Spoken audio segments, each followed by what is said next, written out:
마태복음 25장 1절에서 13절입니다. 그때에 천국은 마치 등을 들고 신랑을 맞으러 나간 10처녀와 같다 하리니 그 중에 5은 미련하고 5은 슬기 있는 자라. 미련한 자들은 등을 가지되 기름을 가지지 아니하고 슬기 있는 자들은 그릇에 기름을 담아 등과 함께 가져갔더니 신랑이 더디 오므로 다 졸며 잘세. 밤중에 소리가 나되 보라 신랑이로다 맞으러 나오라 하매 이에 그 처녀들이 다 일어나 등을 준비할세. 미련한 자들이 슬기 있는 자들에게 이르되 우리 등불이 꺼져가니 너희 기름을 좀 나눠 달라 하거늘 슬기 있는 자들이 대답하여 이르되 우리와 너희가 쓰기에 다 부족할까 하노니 차라리 파는 자들에게 가서 너희 쓸 것을 사라 하니 그들이 사러 간 사이에 신랑이 오므로 준비하였던 자들은 함께 혼인잔치에 들어가고 문이 닫힌지라. 그 후에 남은 처녀들이 와서 이르되 주여 주여 우리에게 열어주소서. 대답하여 이르되 진실로 너희에게 이르노니 내가 너희를 알지 못하노라 하였느니라. 그런즉 깨어 있으라. 너희는 그날과 그 때를 알지 못하느니라. 아멘. 오늘 말씀에서 보면은 미련한 자와 슬기 있는 자, 마태복음 25장에서 13절 말씀입니다. 오늘 1절 말씀 보게 되면요. 그때에 이렇게 말씀하고 있어요.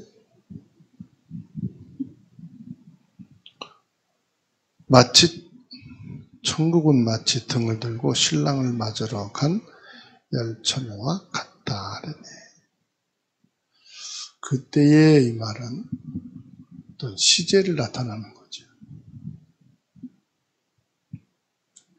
신랑을 기다리고 있는 신부의 이야기입니다. 신랑과 신부의 이야기. 신랑 집에서 먼저 결혼식을 하는 성경에 정혼식이 있고요. 정혼식이란 말은 이미 결혼하기로 약정되어 있는 자를 말합니다. 이스라엘 나라에 결혼 풍습이 있는데 결혼식을 3번 한다고 그래요. 첫 번째가 이제 정혼식이고요. 두 번째, 신랑이 신부 집에 가서 결혼식을 하는데 이때는 날짜가 정해져 있지 않다고 그래요. 시간도 정해져 있지 않다. 의리적으로 우리가 결혼한다 그러면 날짜와 시간 정해서 이렇게 알리잖아요. 그런데 이스라엘 나라의 풍습은 아마 그런가 봐요. 그리고 신랑 집에 가서 잔치를 이제 또 하는 거죠. 3번 한다고 그러고 정혼식이 있고 신부 집에서 하고 이제 완전히 신랑 집에 들어가서 이제 결혼식을 하고 이제 생활하는 것. 이걸 영적으로 이제 보게 되면은 우리는 이미 하나님의 자녀가 됐다. 하나님의 자녀로 결정됐다. 이 말이죠. 정혼식이라 이 말은. 하나님의 자녀다. 그리고 신랑이 신부 집에 들어가서 결혼식을 한다. 이 말은 예수님이 오시는 날을 말씀하는 거예요. 다시 말하면 예수님의 재림에 대해서. 예수님은 오시는 그 날짜와 장소가 정해지지 않잖아요. 그런 의미가 있다. 또 이제 완전히 신랑 집에 가서 결혼식을 하고 산다. 이 말은 우리가 천국에 들어가면은 이제 천국 잔치가 벌려진다. 이렇게 영적으로 의미를 가진다고 그래요. 근데 이제 오늘 말씀 2절에서부터 13절까지 말씀이에요. 신부가 신랑을 기다리는 거죠. 2절에 그 중에 5은 미련하고 5은 슬기 있는 자다. 7절에 이에 그 처녀들이 다 일어나 등을 준비했다. 10명이 기다리고 있는데 이제 이 신부가 말이에요. 5명은 슬기 지혜가 있고 5명은 미련하다. 왜 그러냐? 신랑을 맞이하려면 언제 올지 모르니까 등을 준비하는데 5 처녀가 다 등은 준비됐다. 근데 5 처녀는 기름을 준비했는데 그걸 확인을 못한 거예요. 기름이 이제 떨어진 거죠. 그걸 기다리고 있는데 이제 기름이 없으면 불길이 자꾸 줄어들거든요. 큰일 난 거예요. 신랑은 언제 올지 모르지. 이제 기름은 다 떨어지지. 그러니까 이 등과 기름을 준비한 지혜로운 5 처녀한테 그 기름을 좀 나눠 쓰자. 그러니까 야, 우리도 쓰려면 부족한데 그럼 우리 다 같이 신랑을 맞이 못할 거 아니냐. 너희들이 빨리 기름을 파는 집에 가서 기름을 사다가 보충하는 게 더 낫지 않겠느냐. 그래서 급히 기름을 파는 곳에 가서 이제 사가지고 왔는데 마침 그 시간에 신랑이 온 거라. 기름을 준비하지 않은 그 상태에서. 그래서 5명은 신랑을 맞이하고 5명은 신랑을 맞이하지 못했다. 10절에 보세요. 그들이 사러 간 사이에 신랑이 오므로 준비하였던 자들은 함께 혼인잔치에 들어가고 문이 닫혔다. 예수님이 재림주로 오시는 것을 말씀하는 거예요. 기름을 사러 간 동안에 신랑이 와서 그 문이 닫혔다. 25절에 보면은 그런즉 깨어있으라 너희는 그날과 그때를 알지 못하느니라. 깨어있는 자가 되라.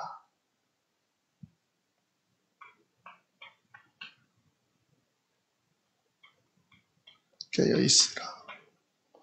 그때에 깨어있는 자가 되라 이 말이에요. 그때가 언제요? 우리가 하나님의 자녀 되어야 될 그때. 지금 우리가 살아있는 것이 그 기간입니다.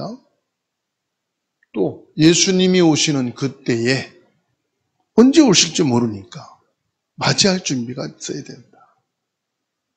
또 천국잔치 하는 그때에 너희가 거기에 참여될 수 있는 사람이 되라.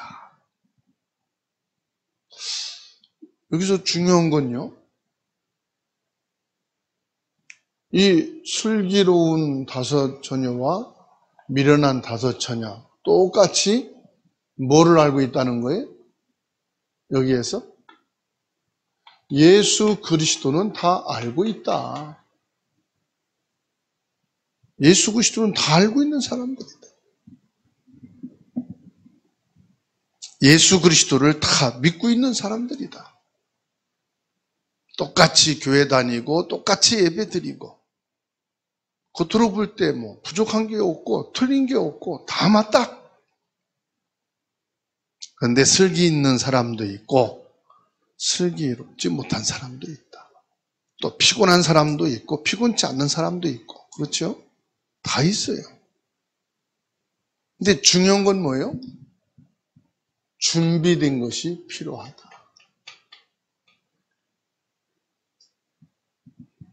다 하는데 신앙생활도 하고 똑같이 하는데 이게 다른 거예요. 준비된 게. 뭘 준비해야 됩니까? 기름을 준비해야 된다 이 말. 등은 다 똑같이 있는데 기름이 모자라니까 결국은 그때에 여기에 참여하지 못하게 된다. 이 비유를 지금은 잘 이해가 안 되겠죠. 문화가 발전되어서.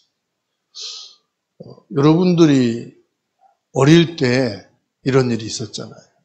등에다가 기름을 채워서 불을 켜고 사는 때가 있었어요. 그래서 밖에 일하다가도 등을 켜놓고 기름이 떨어지면은 이제 더 이상 일을 할 수 없으니까 들어오는 경우도 있고. 시골은 뭐 가로등도 없고 그 당시에는 밤에도 그렇게 캄캄한지 모르겠어요. 산길 막 이렇게 논길을 가는데 어두우니까 헛밟아서 넘어지기도 하고 논에 뒹굴어서 옷 다 버리기도 하고. 그러니까 뭐가 있느냐? 등을 들고 다녔어요. 후레쉬는 한참 뒤에 온 거고 그 공부할 때 불 켜놓고 공부하다가 자가지고 코가 시커멓게 그러고도 학교도 갈 때도 있었고. 그래서 등을 준비하고 기름을 준비한다 그럴 때 이게 우리 삶 속에 있었던 내용이니까 금방 이해가 되는데 지금은 아니 24 주유소가 있는데 왜 문제지? 그리고 뭔 등불을 켜나? 전기가 있는데 그럴 수도 있고. 지금 이 시대에 성장하는 청소년이나 사람들은 이해가 좀 이렇게 문화 차이가 있죠.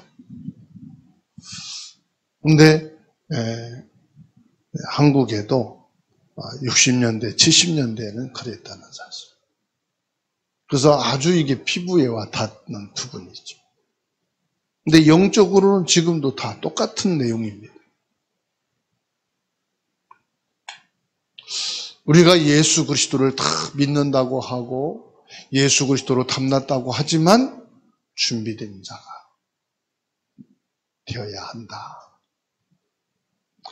자, 오늘 그러면 이 성경 말씀을 통해서 저와 여러분들이 이 말씀을 깨닫고 어떤 기도를 해야 되느냐 하는 부분입니다. 중요한 것은 교회를 다 다니고 있지만 이거를 모르고 교회 다니는 사람들이 많다. 우리야 늘 이 말씀을 강조하고 반복해서 받았기 때문에 다 아는 내용이죠. 그런데 모르고 있는 분들이 상당히 많죠. 신앙생활 하면서. 혹시 나는 예수 그리스도는 아는데 구원의 비밀을 모르고 신앙생활하고 있지는 않는가? 한번 점검을 해봐야 되겠어요. 무슨 말이냐? 안다는 말은 이것을 내가 진짜로 누리고 있느냐 이 말이에요. 우리가 육신적인 생활, 사회생활, 회사생활을 하는데 치열한 뭐에 합니까? 이 삶의 경쟁 속에 있잖아요. 그리고 이 삶에 지쳐 있잖아요. 막 힘들어하고 있잖아요. 그러면 내가 왜 그런가 한번 생각을 해보셔야 될 필요가 있어요. 내가 왜 이렇게 피곤하고 지쳐 있고 내가 왜 이렇게 힘든가? 내가 구원이라는 건 알고 있는데 혹 내 삶 속에 구원의 축복을 누리고 있는가? 누리고 있지 못한가? 나 자신에게서 찾아봐야 되겠죠. 기름이 없다는 것은 뭘 말합니까? 요한일서 2장 20절에서 27절 말씀을 보십니다. 성령으로 기름 부음을 받게 된다 말씀을 하거든요. 성령으로 기름 부음 받는다. 구원받은 자의 비밀은 뭔지 아십니까? 성령 충만이에요. 그럼 성령 충만이 뭡니까? 예수님께서 승천하시면서 사도행전 1장 8절에 오직 성령 받으며 성령 충만하며, 사도행전 2장에 성령 충만하게 될 때 어떤 일이 났습니까? 바람 같은 불 같은 성령의 역사가, 충만한 역사가 있었는데 어땠는지 아십니까? 예수 그리스도로 구원받은 축복을 누린다. 이게 뭐냐? 감사가 넘치는. 성령 충만, 구원받음에 대한 기쁨. 야, 내가 구원받았구나. 여기에 대한 기쁨이 있었어요. 이게 얼마나 즐겁은지 말이에요. 이거로 행복했어요. 어느 정도냐? 박해를 당하고 핍박을 받고 죽음 속에 내 던지는데도요, 내가 예수로 그리스도로 구원받다니,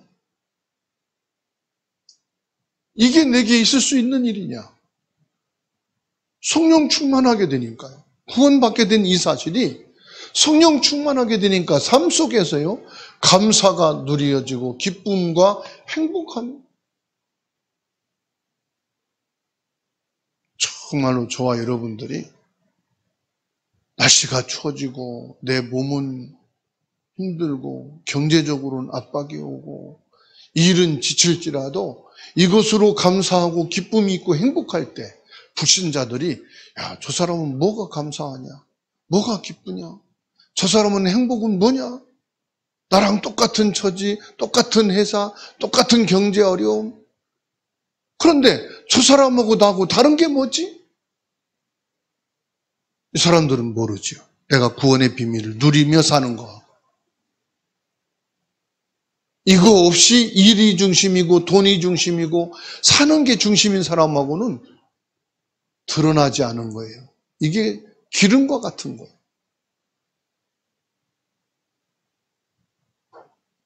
그래서 로마서 8장 2절에 뭐라고 말씀합니까? 생명의 법, 곧 성령. 생명의 법, 곧 성령이 나를 구원하신.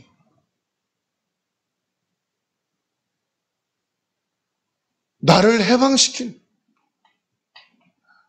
여러분, 이 해방이요, 죄에서 해방만이 아니에요. 원죄에서 해방만이 아니에요. 지옥에서 해방만이 아니에요. 뭐에서요? 지침에서 해방이에요. 힘듦에서 해방이에요. 인생의 한계에서 해방이에요. 영적인 해방만 아니라 삶 속에서 해방이 되는 거예요. 슬픔 속에서도 해방이에요. 해방받은 자의 감사와 기쁨과 행복.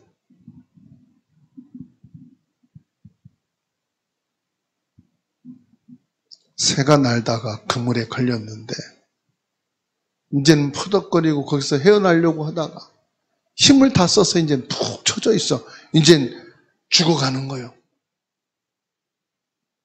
그런데 동물보호단체에서 그 새를 보고 그물을 찢고 이제 그물에서 풀어줘. 처음에는 새가 날지도 못하고 바닥에 퍼덕거리고 있다가 기운을 차려서 팍 날아간다.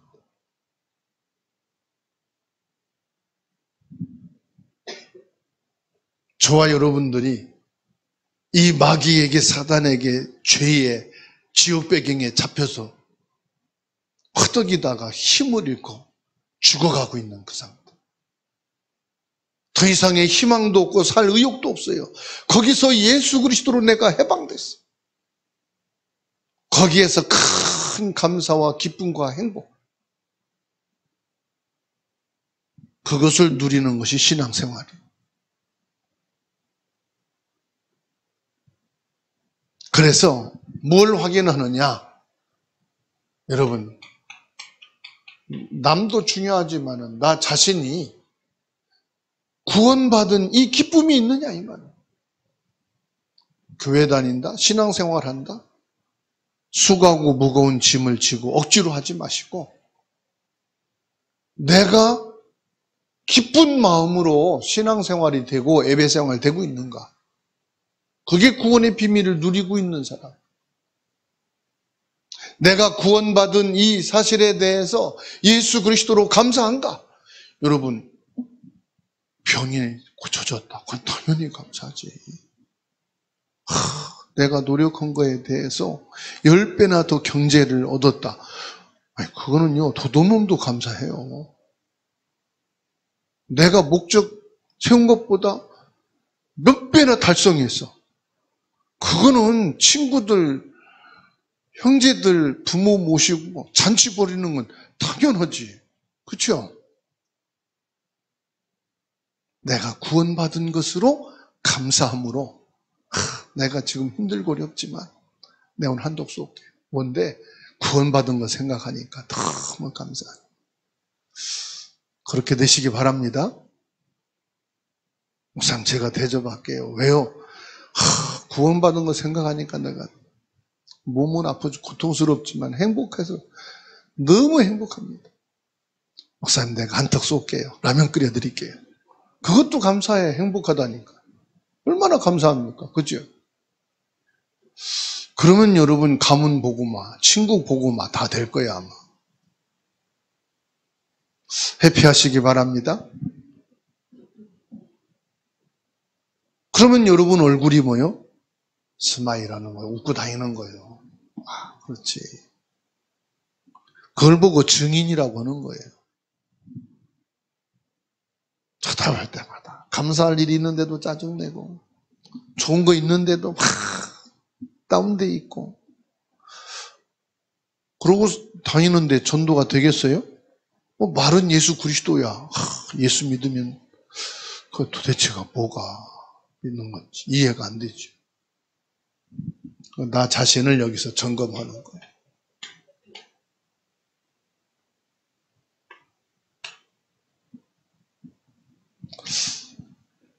문제는요? 아무 문제가 없어요. 문제는 뭘까요? 기름이 떨어진 게 문제예요.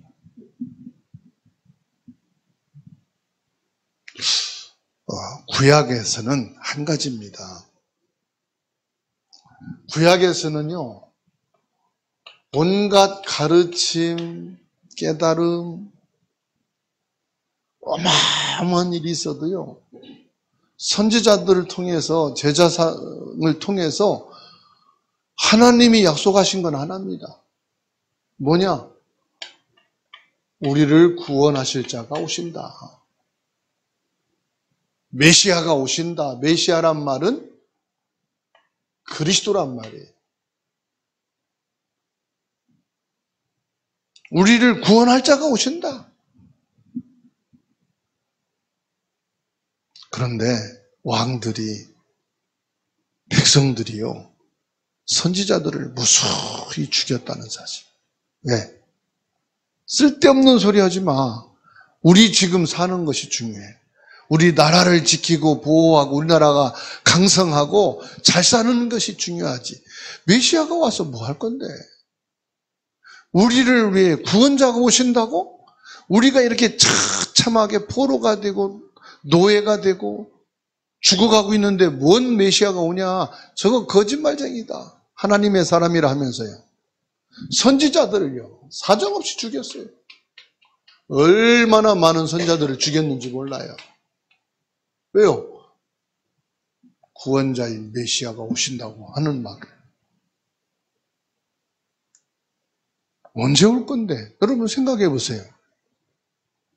6,000년 동안 줄기차게 여자의 후손, 메시아 그리스도가 오신다고 하니까 오실 거면 빨리 오시지. 지금 뭐 10년도, 100년도 넘고 1000년도 넘고 6,000년 동안 이게 말이 되냐? 여러분은 어때요? 아예 1, 2년도 아니고 몇십 년도 아니고 말이요. 6,000년 동안 자그마치 계속 너희를 눈에서 눈물 씻겨줄 구원자가 올 거다. 너희를 노예에서, 포로에서 구원할 자가 오신다. 그러니까요, 얼마나 이스라엘 사람들이 감정이 메마르고 삶이 척박하고 인생이 피곤하고 힘든지 그런 선지자들 계속 시대마다. 근데 하나님은요, 죽이면은 뽕나무 농사 지는 사람 불러다가 또 말씀하고, 그발강가에서 일하는 사람 또 불러다가 얘기하고, 또 농사 짓는 사람 불러다가 또 말씀을 주고, 그런 선지자만 다 고난당했어. 근데 하나님 말씀을 주시니까 안 할 수는 없는 거예요, 말을. 말씀 전달해야 돼. 전달하고 죽고. 신약성경은요, 예수님이 오셨어. 예수님이 오셨는데요, 오신 구원자 누가요? 바리새인들이 예수님을 십자가에 못 박아.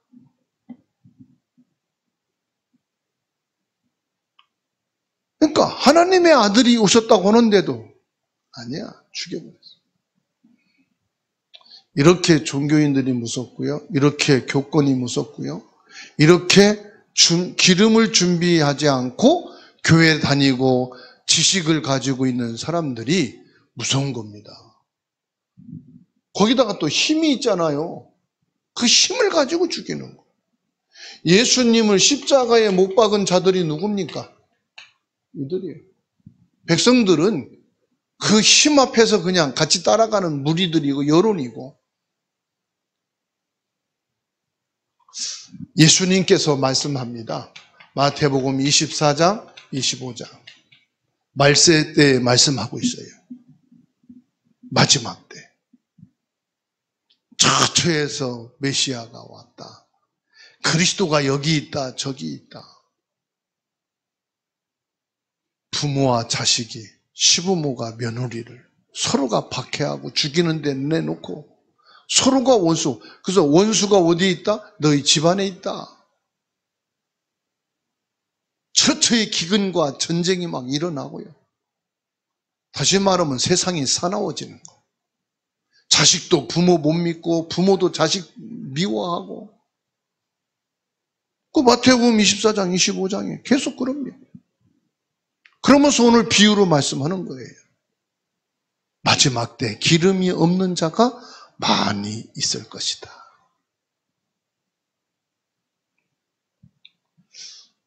유대 종교가 세계를 장악하고 모슬렘이 55개의 나라를 13억이 되는 사람들을 장악하고, 천주교는 어마어마한 조직력을 가지고 경제력을 가지고 전 세계를 지금 장악하고 있어요.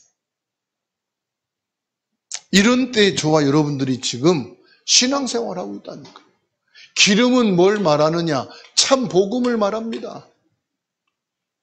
그러면 결론입니다. 우리가 이 마태복음 25장 1절로 13절의 말씀을 결론으로 나에게, 우리 가정에, 우리 교회에 어떻게 적용할 것이냐. 가장 중요한 것은요, 우리 개인 생각입니다.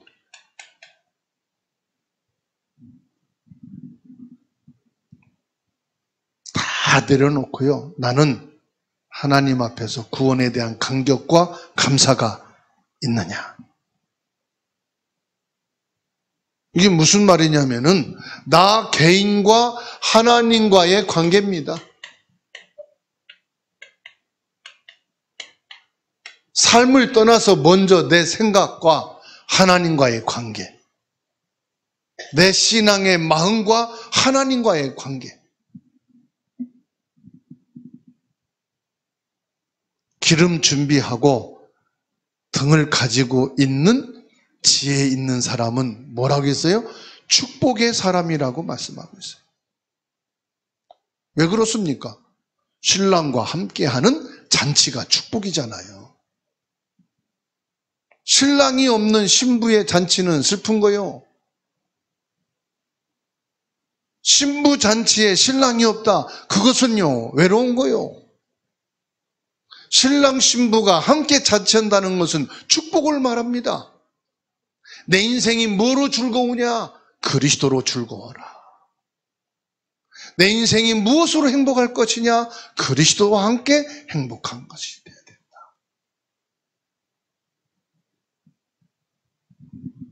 나 한 개인만이 아닙니다. 모든 사람과, 여기서는 관계를 말하는 것입니다. 목사님의 역할이 있고요. 중직자의 역할이 있고요. 성도들, 그리고 청년 학생들의 역할이 다 있죠.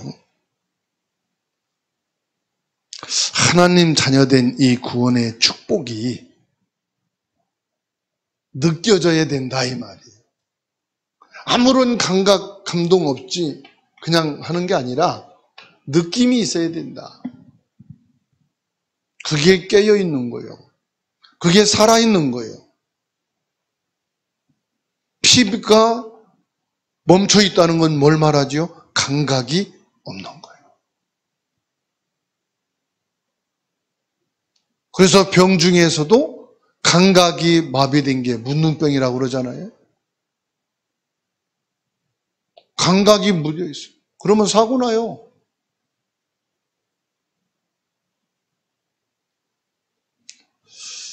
내가 하나님 자녀가 맞는가? 나는 하나님의 자녀로 지금 기도가 되고 있는가? 나는 기름 준비가 되어 있는가? 이건요, 나만을 위한 게 아닙니다. 이게 돼 있으면은 뭐예요? 모든 사람과 관계도 돼 있는 거예요. 나만 잘 믿으면 되고 나만 바르면 되지 아니라니까요. 그것은 곧 사람들과의 관계가 형성되어 있는 거예요. 그게 전도예요. 나 혼자만이 아니라니까요. 나 한 사람하고 관계되어 있는 사람들이 많습니다. 나이를 먹어갈수록 관계가 더 넓어져요. 시댁과 친정과 관계가 또 넓어지잖아요. 자녀를 낳으면은 나와 그 자녀들의 관계가 또 넓어져요. 계속 관계가 넓어지는 겁니다. 그러니까 나 혼자인 건데 나 혼자가 아닌 거예요. 그래서 저와 여러분들이 말세가 되면 될수록 무엇을 해야 됩니까? 준비해야 될 게 있다 이 말이에요. 등과 기름을 잘 준비해 놓으셔야 돼요. 전쟁이 안 나도 군인들은 계속 무기를 청소하고 무기를 조이고 닦고 해놓습니다. 그렇죠? 전쟁이 안 났는데도 계속 사격 훈련을 하고 유격 훈련을 합니다. 그렇죠? 왜 그래요? 한국은 북과 대치를 하고 있기 때문에. 이것이 10년, 20년이 아닙니다. 50년, 60년 계속 대치하고 있기 때문에 항상 24시 연결되어 있는 거예요.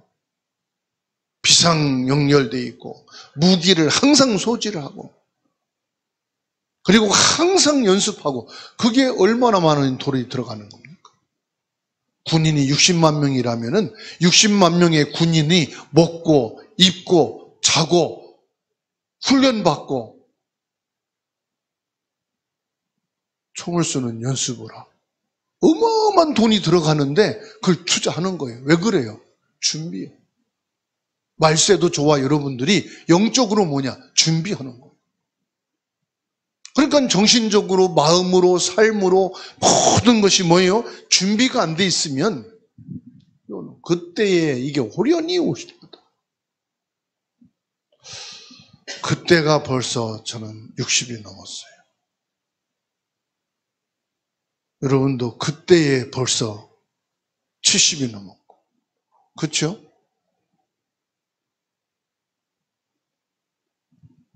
등과 기름을 준비하는 슬기 있는 축복을 가진 여러분들이 되시고 그것을 보고 후대들이 또 준비가 되어지는 축복이 있게 되기를 주님의 이름으로 축원합니다. 기도합니다. 하나님 감사드립니다. 우리에게 기름 준비되는 축복을 누리게 하옵소서. 하나님의 자녀들이 그리스도의 축복을 누림으로 내가 구원받은 참 기쁨과 감사와 행복이 있게 하여 주옵소서. 슬기로운 신부처럼 깨어있어 기름이 준비되어진 하나님의 은혜가 있게 하옵소서. 우리와 관계된 모든 사람들까지도 우리 때문에 기쁨이 있고 감사가 있고 행복이 넘치게 하옵소서. 살아계신 우리 주 예수 그리스도 이름으로 기도하옵나이다. 아멘.